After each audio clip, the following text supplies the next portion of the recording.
Welcome to HBTV. I'm Harry Binswanger, the HB in HBTV, and today I am very pleased to have as my guest philosopher Greg Salmieri, who is Senior Philosophy Scholar at the Salem Center of the University of Texas, Austin. I've known Greg since, I don't know, the year 2002, something like that, 2004. No, we met in stages. I think we first met in 1999, but very briefly. Oh, and We got to be friends in around yeah, 2002 or three.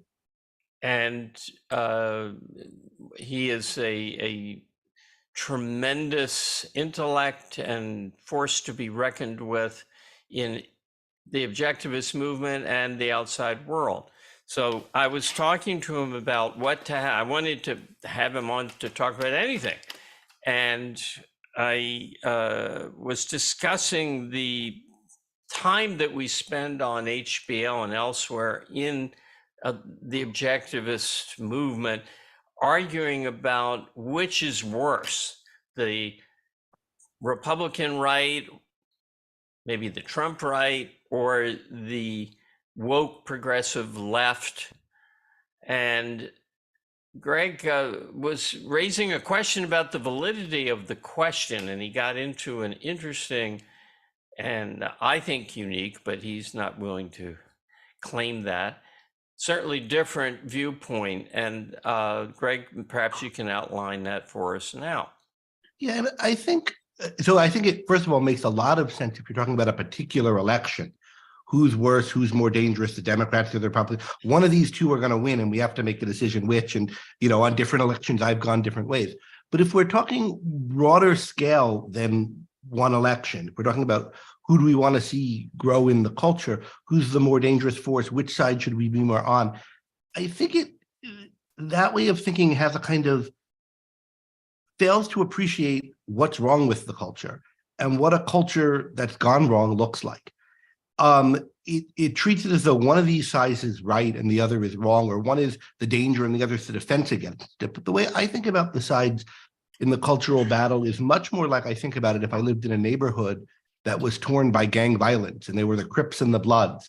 And half the people who didn't really align themselves with either were like, well, I mean, I'm not a Blood, but you've got to admit the Crips are worse, and so we're on the side of the Bloods, and the others are doing the same thing.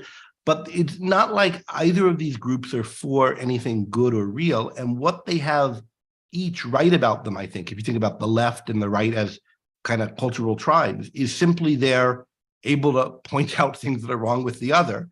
And about a third of what they point out about wrong with the other really is wrong with it, but they misconceptualize it. So I think if one's going to be a kind of radical, if one's going to go on strike against what's wrong in the culture, you really have to distance yourself from both groups and understand that what's wrong with them is the same thing. And moreover, that they constitute a system, they constitute a kind of feedback loop where they're not groups that are pulling each other and pulling the country in opposite directions. Like you might think the Crips and the Bloods are pulling the neighborhood in opposite directions. Is it Crip ruled or Blood ruled? But there's no difference between being Crip ruled and Blood ruled. What there is are you ruled by violent gangs, or do you have some kind of rule of law and order? And that's the distinction that you have to look at. And it cuts crosswise from the distinction of which gang is better or worse at a given moment.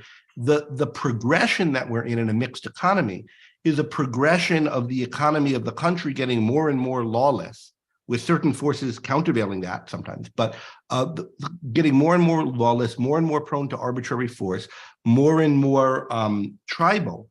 And it's not that one of the groups is fighting back against that. It's rather that the jockeying back and forth between the groups is the mechanism by which the thing ratchets up and up generation after generation. Or is it the thing that stops it from ratcheting up? Because the argument is, if you bring in the other guys, it slows down the first guys. Well, see, that's where the issue is. It's what force slows down totalitarianism, slows down authoritarianism creeping. And I think the force isn't one party or the other. It's kinds of reactions back to one party that are like slowing down, but don't have enthusiasm for the other. So when you get a situation where everyone's disillusioned with both parties, no one really likes the guy in charge, but he doesn't have any kind of mandate, but everybody could tell that the stuff that's been going on for the last, couple of years we don't want, and you have a kind of calming down. Or when you have mixed government, so you have usually this works best with a Republican Congress and a Democratic president, but the other way around sometimes works too. You get people, that kind of gridlock that slows things down or stalls things out. And also when you have individuals who are better than the political system they're in, whose values are such that they're not power lusters, and when they find themselves charged with some kind of arbitrary power, try to invoke some institutional rule or come up with some precedent or something that then other people feel bound to follow, that slows things down, rather than the people who feel this is an emergency, I'm going to try to increase the scope of my powers to ram it down the throat of the other guy, and then you get a ratcheting up of that. So there are forces that can lead to ratcheting down, but they're not the warriors on one side or the other. They're the people who want to back off from the battle. So the taking over of one side and the scorched earth policy towards the other side, and then vice versa, that doesn't help. But a state of indecision reflected in a gridlocked power structure does have a slowing effect. Yeah, I mean, I'm no moderate. I'm all for scorched earth if you want to scorch the right earth in favor of the right things. But when you're in a philosophically corrupt culture where the major factions of it are both wrong, either of them scorching anything is going to, scorch a lot of stuff and not build anything. If you're Sherman, scorch your way to, through Georgia. Yeah. But, No, I meant in the context of the being variations on a theme. I was thinking about it, and it's occurred to me that it's just quite simple. The left is the Attilas and the right are the witch doctors. And that leads to your thesis that you mentioned to me that we have in the headline, codependent foes, that they need each other in a way that partners in a marriage who can't let go of the deadly embrace of each other. Can you elaborate on that? Yeah, I don't necessarily disagree with, but I'm not sure I agree all the way with the Attilas and witch doctors analysis bifurcation. I would have, when I think about the left and the right of 30 years ago, but they've become, the left has become much more interested in cultural issues than it used to be, and the right more, they've sort of morphed in their concerns that I wonder that they're both a little of each. But what they do have for sure that makes them codependent is they define themselves by their hatred of the other. Yeah. Like, what is a right-wing position other than maybe religion? And even that, you can't find something that sticks and holds through the right. And if religion really was it, why would, the most popular Republican president ever, or in quite a long time, be, an obviously irreligious guy? I mean, he might mention the Bible here and there, but no one thinks Trump's really pious, right? So it's not the religion. It's what is it that unites all these factions? And it's roughly hatred of the left. But what is it that unites the left? The environmentalists and the egalitarians and the racial justice people and the woke, whatever, and the socialists and so forth. Well, it's roughly, and let's add something more positive, the people who are really in favor of defending abortion rights, and to add to the positive on the right, the people who are in favor of rolling back business regulations. But what unites all of them is hatred of the other tribe. And you could say for the left, well, it's hatred of capitalism. Okay, but there's a surprising amount of that on the right now too. And what they hate is something vague that they think the other tribe represents. So the unity of each of the political factions is accomplished only by their hatred of the other. There's not a kind of coherent ideology, I think, on either side, just like there's not a coherent ideology for Crippism or Bloodism, or for being a member of the Corleone family or one of the other families in the Godfather movie or whatever. There's just, we got to protect ourselves against them who are coming for our way of life. Well, I have a question about that, and then there was a question in the chat. I think the left does still have a socialist ideology. I think they know what they want more than the right does. And I think that's what's responsible for our constant movement to the left, that the left is pulling somewhere And the right is just saying, no, no, no, they're just skidding on their heels, but being pulled. Well, on the one issue of economics, maybe, but I mean, have we been moving constantly to the left? I mean, in a way, no programs get repealed, right? So there's been no big movements to the anti-socialist movements on par with say, what were the major movements towards socialism in the 20th century? Social Security, Medicare Part B under Bush, Obamacare, the kind of major payments of everybody's salary for months and months under during the COVID. Right, these are the major kind of socialist moves. There's been nothing comparable to the right, but I don't even want to call it the right. There's been nothing comparable against socialism. I think that's true, but that's baked into a kind of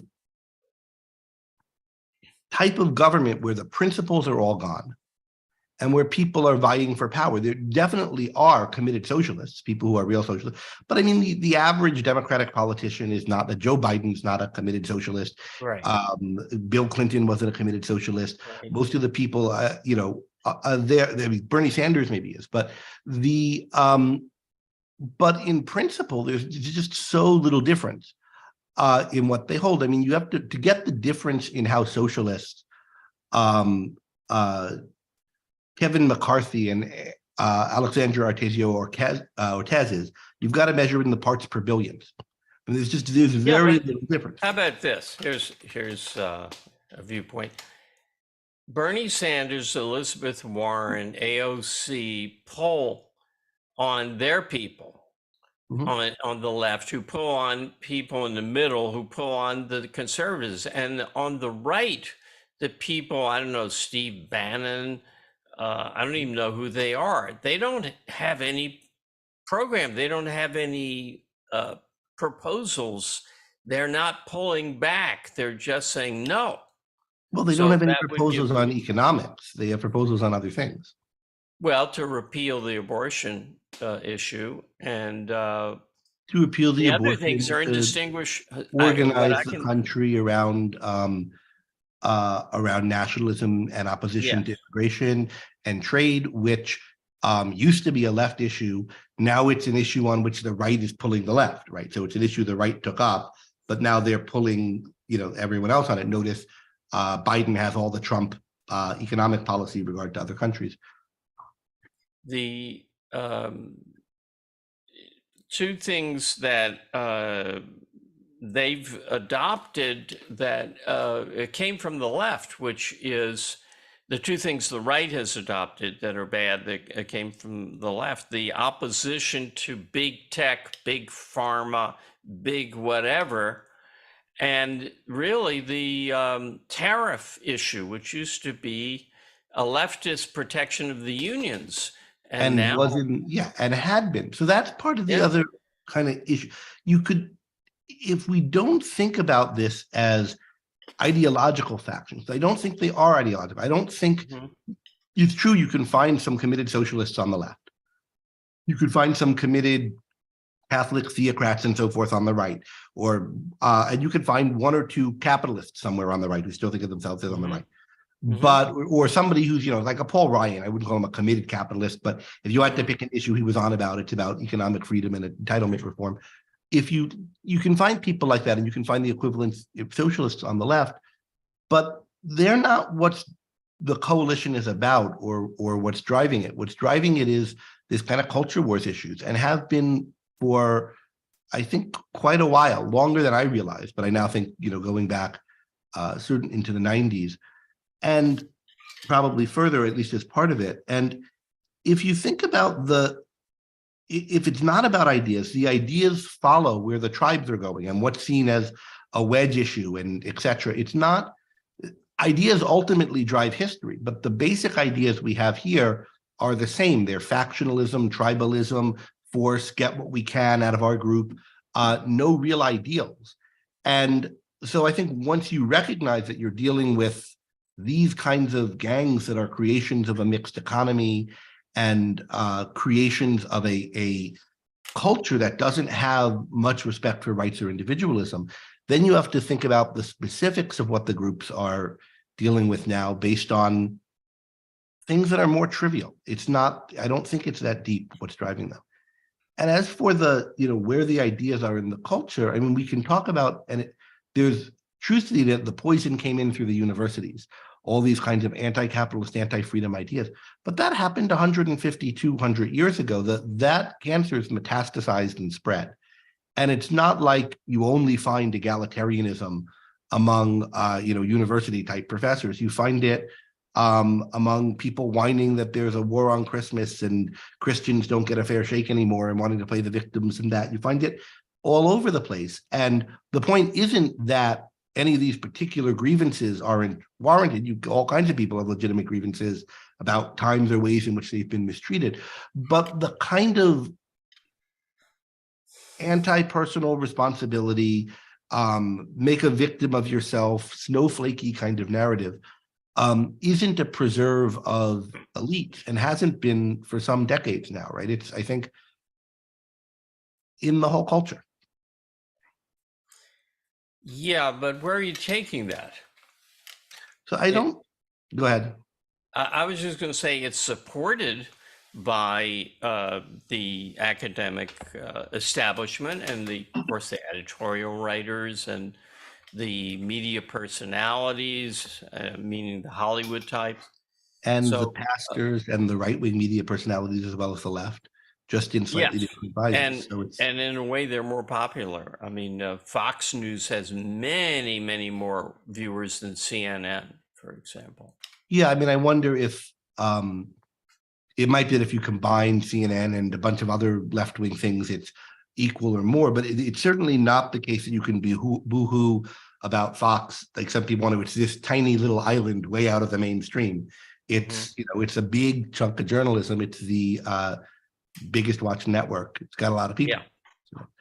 And it's pushing what I think philosophically is the same kind of message as Rawls and comes from Rawls, and before that comes from the Bible. So there's a kind of philosophic corruption that's from all corners. I don't mean to say there's no hope and there aren't better people. There are better people to be found, everywhere. And they're the people, but they're not, I think, allied with one side or the other, even predominantly. They're the people who are disgusted by and bored by politics and put off by it. And maybe they're particularly disgusted and put off by one side or the other, depending on what issue is most live to them. But they're, a little bit disturbed by the other side too. And those are the kind of people that I think one wants to reach out to and kind of activate and say, this whole thing is a mess. This whole thing is, you hate Trump, but it's not just Trump. I mean, look at, the Democrats are hardly any better, or you hate Biden, but it's not just Biden. The Republicans doing the same kind of thing. And kind of bring out, like, what are the principles? What are the values here that are at stake? Like you do if you found somebody who was considering joining the Crips because he was so upset by what the Bloods did. Justin asks, Republicans speak of freedom, individual rights, and capitalism way more than Democrats. Why is that? When's the last Republican who spoke of any of those things? They all talk about capitalism. They freedom, but they never mentioned individual rights and capitalism. I mean, capitalism sometimes, but then sometimes, I mean, Elizabeth Warren talks about how she's a capitalist. So you can find people talking about capitalism all over the place that don't mean it. Freedom, it depends on what area. If you look at discussions of reproduction, you'll find Democrats talking about freedom more. Republicans use the term without qualification more, Freedom Caucus and so forth. But then what they're not, actually advocating for anything that's for freedom. There's some historical connections why on some issues and in some places one side uses it more than other. There's also Republicans, I think, again, historically, because Ayn Rand's anti-communist, more of them have read her. And so there's some influence there. I think the best things you get in the Republican Party reflect a little bit of that influence, but they're so occasional and vanishingly small, and so much less now than they were even 6 years ago, which is sad and scary. One thing that I find depressing on both sides, and I've gotten to know some Trump types living here in Florida, which you wouldn't find in New York, is the materialistic view of history and what moves people. It's all about the money. Both sides think that, and they don't assign any role to ideas or values. When it comes to the culture wars, they don't think that they can win the war, they can defeat their enemy. They don't have any view of the power of ideas, and that's very depressing. Yeah, I think that's true. I mean, they don't, but they also they don't have. To what extent do they have an ideal that they want to defeat the enemy in favor of? I mean, there's a lot, I think, of recognizing what's gross about the left or the right. Mm-hmm. Sometimes what's actually gross about it, and sometimes it's a prejudice and it's not really there on either side. But there's, a lot of times where people are really responding to something that's bad about the other side, but they don't, it's unarticulate what they want, and they don't really know what the alternative to it is. Just like, again, if you were in a neighborhood and one of the gangs, beat up someone you loved or cared about, you'd have a grievance against them, but you wouldn't be able to say what the alternative is. Anti-crippism or anti-bloodism isn't a program. Here's an interesting question, and I'm going to let you answer it. Wouldn't you agree FDR and LBJ were worse than Trump? Isn't it a good sign the American public will no longer tolerate anymore great societies and New Deals? FDR and LBJ. You have to measure politicians by what they mean relative to the status quo. So LBJ was awful. He passed a lot of programs that were bad. And the budgets were, I mean, there was a lot wrong with LBJ, but he was sort of part of a progression that was going on at the time. He was less bad than Kennedy, I think, who was his predecessor and running mate. He was just a kind of less ideological Kennedy. So I think of LBJ as representing a kind of status quo. And then if you look at Nixon, who I think was less bad than LBJ and Kennedy in some ways, but he was basically doing the same things, expanding regulatory programs, acting in a kind of pragmatist, power-lusty way, but not a kind of ideological power-lusty way. So he's part of a progression. He's roughly the status quo for the time. FDR is different. I think he represents a real kind of expansion and shift from a kind of aggressive, he represents an intensification of something bad. And I think, and a new direction towards that. A lot more intervention in the economy from a period where there was, fairly little. There was some, and Hoover was already doing it and kind of causing and prolonging the Great Depression. But there was a tremendous intensification with FDR. There were kinds of horrible things like the seizures of everybody's gold and something like that. And we haven't seen, I think, kind of government overreach on the scale of FDR since FDR. That is, all of a sudden, quickly on a dime, huge changes towards the horrible. We've seen a lot of bad things, but not that kind of acceleration. Well, we saw it with COVID shutdowns, but that was temporary and it was justified by a medical emergency. Well, of course, the FDR claimed to be was justified. economic. COVID is the thing that gives me pause on that. But but then if that, I mean, Trump was the perpetrator of a lot of the COVID shutdowns. Oh, yeah. So, in that case, that would be a reason to think of him as like FDR. I think of him as more like FDR, though, in a kind of cultural way. He represents a real shift towards the bad on his side. I mean, the way I think about politicians and politics, if you are on strike against the political parties, if you don't think they represent the ideological spectrum, if you know that you're in a minority, a tiny minority in the culture, so that you're not going to be able to get, half of the population to agree with you on the big issues, then you have to accept the fact, and you should accept the fact, that you live in a country with a basically two-party political system that's going to jockey back and forth between the Democrats and the Republicans every couple of years. And what you have to think about is not, do I side with the Democrats or the Republicans more, but what politicians represent marginal change in that status quo towards the better, marginal or large change in that status quo towards the worst, or roughly maintaining the status quo. So you'll get a Democrat and they'll do some more social spending, and you'll get a Republican and they'll slightly rein in taxes, and the deficit will go up, and the Democrat will raise the taxes somewhat, and you get this kind of, pattern where it's not good, it's going towards the worst, but at a kind of predictable rate, and the economy can usually grow faster than that and not have us go to hell in a handbasket. Who represents an improvement and who represents a move for the worse? So, for example, Ayn Rand wouldn't vote for Reagan and would never have voted for Reagan because of his stand on abortion. That was a major change for the worse. And Reagan, incidentally, wasn't a change for the pro-capitalist. That was happening before him and all over the world. And what Reagan represented is the tie of that to religion in America. And so at that time, I wouldn't have voted for Reagan. But I'm not going to hold whether they're for or against abortion against a Republican now. I mean, I hold it against the party generally. But you can't say like a Republican who's against abortion, well, that's par for the course of being a Republican. It's not it's part of the system and status quo and battle that we have, that the Republicans are against abortion. If one was for abortion and had some credibility, that would be a major change for the positive. But that they're against it, that's just part of the stalemate status quo that we're in. So you want to think about which candidates represent changes for the better or worse about what their parties stand for. And then if you take Trump, there are respects in which he's like all other Republicans and respects in which he's different.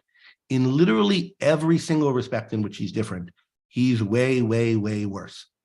World-changingly, society-changingly worse. And then there are respects in which he's like the status quo of politicians in general. He's short-sighted, he's venal, he's a hypocrite, and so forth. And there are ways in which he's different, but the ways in which he's different are all on the side of tending towards more thuggish, direct action, assertion of power, less respect for any kind of society, decorum, principles, anything that would be as a check on power. And that's way, way, way worse. So in my view, Trump is a move towards Venezuela in every respect that matters. Now, is he worse than FDR or LBJ? Well, I think FDR is a major scale figure like that. LBJ, I think, is I called him a ward healer in a post. Yeah, and that's, I think Rand called him that too at one point. Okay. But yeah, but I mean, however, he passed. If we factor out the COVID stuff, and I think almost any president we had them would have done the same, a lot of the same awful kind of things that Trump did on COVID. If we factor out those, there's no big program that Trump was responsible for that created havoc in the way that there were several under Lyndon Johnson. So in that sense, Johnson was worse. He had a kind of momentum Trump didn't have. The one big change Trump is responsible for is banning abortion, or rather overturning Roe, but that was through a long process that took more presidents than him, and you have to blame the whole Republican Party for that, not him in particular. Yeah. I see, to say something against the Republicans and for the liberals, well, the progressives, I see a couple of differences. The conservative Republicans, almost all of them, are basically clingers to the past, to tradition, to religion, to mommy's apron strings. They want American values because that's what they were raised with, and that's what the Bible tells us. And they don't have any sense in their souls, which many leftists do. What the spirit is of that poem, The Westerner: the world began when I was born, and the world is mine to win. And that's what Ayn Rand can appeal to. And that's why you never really get a conversion to objectivism on the right. Now, one of the questions, you get things that are said that are positive that you don't get on the left. But they're never going to abandon their religion and come to objectivism. And the other thing about, and I'm going to ask about a question. The other thing was that Trump's badness was epistemological, not political so much. LBJ was bad politically, but he was not doing anything new epistemologically. Trump represents to hell with truth and reason. We know what we want and we've got the power to do it, and we're going to win, and you're going to, might makes right. There's no argument. There's no theory. This is just what we feel, and we're going to do it. And that, the anti-conceptual approach of Trump, is far more important, given that he became president, than any concrete political policy directive that somebody puts in. Yeah, in my view, I would say the last epistemologically significant president was probably Kennedy. There was a kind, at least Rand had the view that there was this kind of war on principles then, but it was a kind of abstract principle, not quite principle, but, in intellectual language, war on the intellect. My kind of take is that he was successful. He got principles out of politics. And then we've been in this place of unprincipled lurching since then, but with that unprincipled lurching kind of held in check by a kind of sense of respect, a fragile but sense of respect for institutions, principles, and policies. We shouldn't engage in political prosecutions. We should have laws that are, some way we could tell what they are in advance. Maybe not strictly objective laws, but laws that don't change on a dime, et cetera. I think we should have some respect for civilization. I think Trump is the first major break from that in a national level politician. Yeah. I think he's kind of the mentality of a Hugo Chavez or any kind of third world dictator. Chavez happens to be socialist, but I think there are variants of that across the economic spectrum.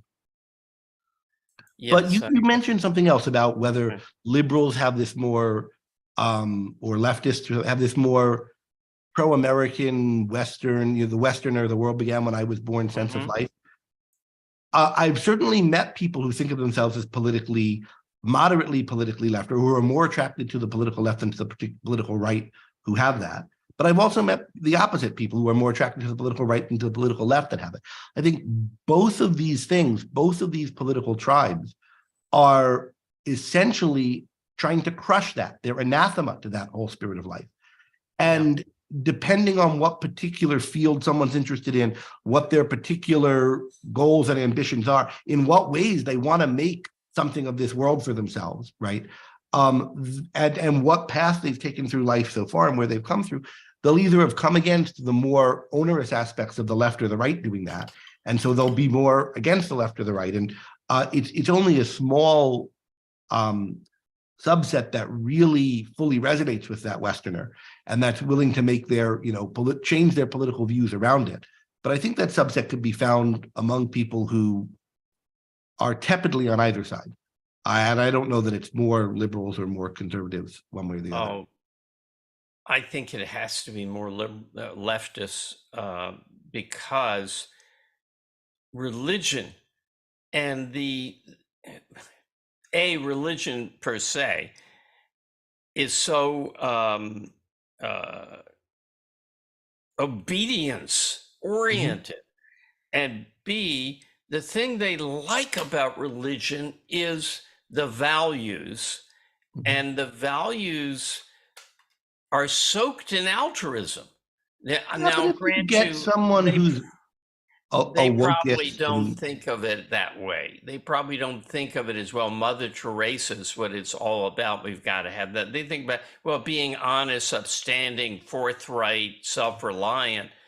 But actual religion is against all those things. But if you get Greta Thunberg or someone who's she's their Saint Joan, right? Yeah. It's the same kind of thing. So it's what you have to count on to find the better in both sides. If you find the people who are like nominally affiliated with it, there's something in it they like, but that doesn't really speak to them.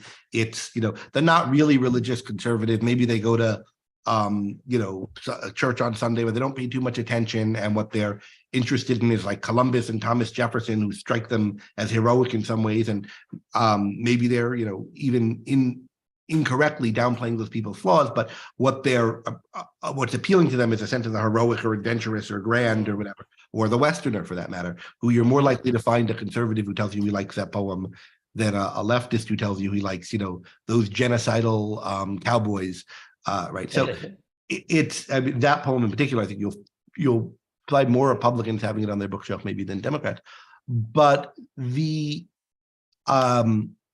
or Kipling, Kipling is another one for this, and he's, white man, whatever. So he'll be canceled by the left sooner than the right.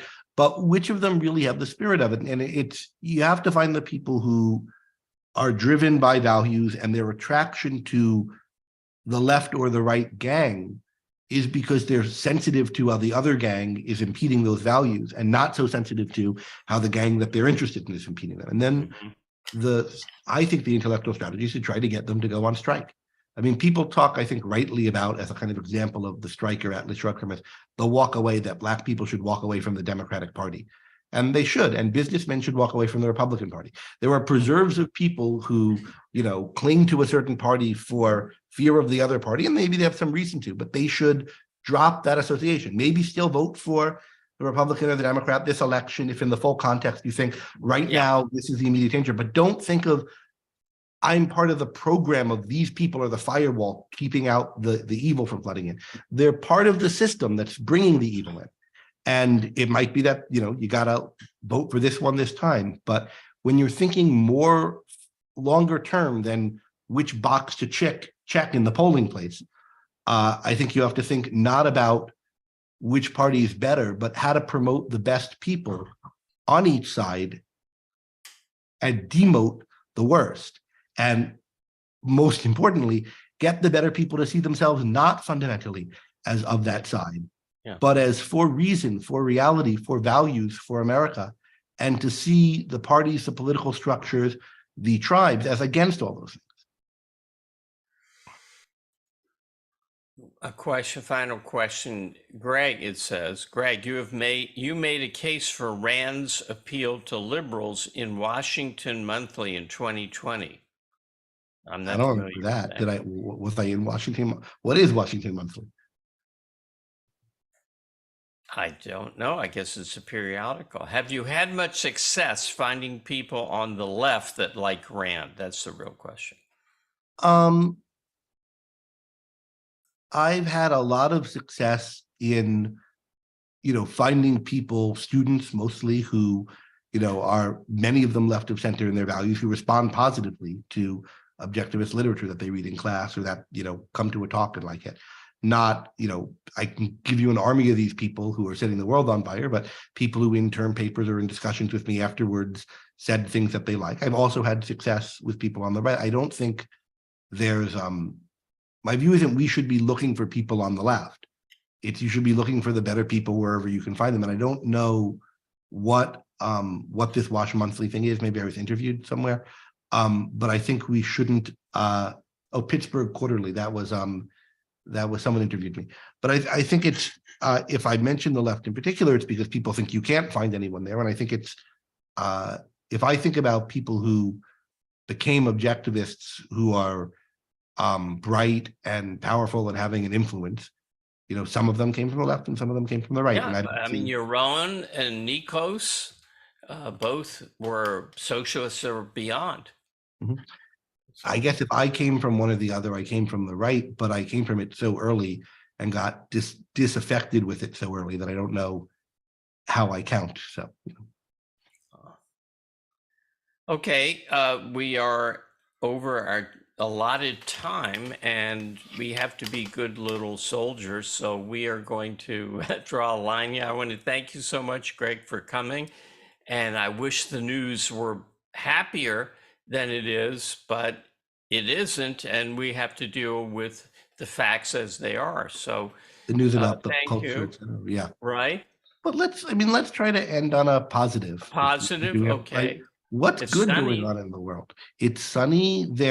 I've been playing a lot with ChatGPT. I don't know yet what to make of it. I've been playing with it for a few months now. I don't know yet what to make of it exactly and how to use it and so forth, but this is a really significant development in technology coming out of people using their minds and other people using their minds to figure out what to do with it. And we're in a world in which, good things are created. There are new cures for drugs being discovered, and new technologies, people coming up in new businesses, and where there are lots of things that are arrayed against those forces. But there's also human ingenuity and people who care about and love their lives, whoever they vote for by mistake.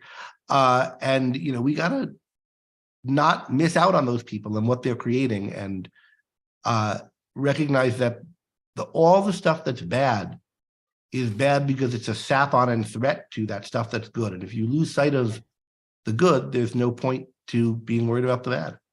Yeah, I like to talk about the reverse frog. Everyone knows the story about the frog that's put in the water and it's made warmer and warmer and warmer by degrees. It doesn't realize it, it's cooked. You know of a frog that froze? Huh?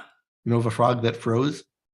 No, is that the I'm just teasing about okay. reverse frog. Let me get you the positive. The frozen grasshopper was on my defense of my dissertation, but you don't really remember how it was before Google, Amazon, Wikipedia, Uber. Do you think back when you had to find a store to sell something, or you were in your car and there weren't GPS and cell phone, and you got lost and it was getting dark and you hoped there was a gas station somewhere because you're getting low on gas. Things have become so much easier to accomplish now than they were before. Also, medical advances that are really close are staggering. Cancer is being cured, and I am a big advocate for life extension rejuvenation as coming sooner than everyone thinks. And of course, some people think it's never coming, but science is doing great things. Technology is doing great things. And I agree with your side comment that we are not collapsed because technology and science and wealth creation has gone faster than the controls have been able to stop them. And the AI revolution that we seem to be, in the midst of is just another example of that. You need something big not to collapse under the inflation and everything else due to COVID. Well, it looks like we might be on the dawn of something really big here, and who knows what other things, life extension and so forth. So it's really important to know what the good is in the world, because the bad is just bad because it's the thing that's putting the good down. And to get back to the theme of it, what's wrong with our two political tribes now is that they're just about fighting some of what they see as the bad, and they've lost sight of the good. They don't have a sense of what the good is, not even a partial sense that and this is a bit of the good. They're reactive against the bad. And one has to get that out of one's soul. One has to not be like that. One has to be about what's the positive in the world? What can I do to help, defend, promote, be part of it, etc., including, which of these bastards do I have to prefer over the other one this election cycle, because maybe he'll slow down the growth of the threats. Right, I agree with that, and my wife would be cheering, since she's all about values. And they had a gene for me. I owe her an email. Okay, so thanks again for coming quite sincerely. We'll have you on again. Yeah, I'd love it. Good. And the questions that weren't answered, I will tell you next week what Greg would have said if he'd been on. All right. Thanks, everyone. Yeah. And I'll see you, the audience, next week on HBTV.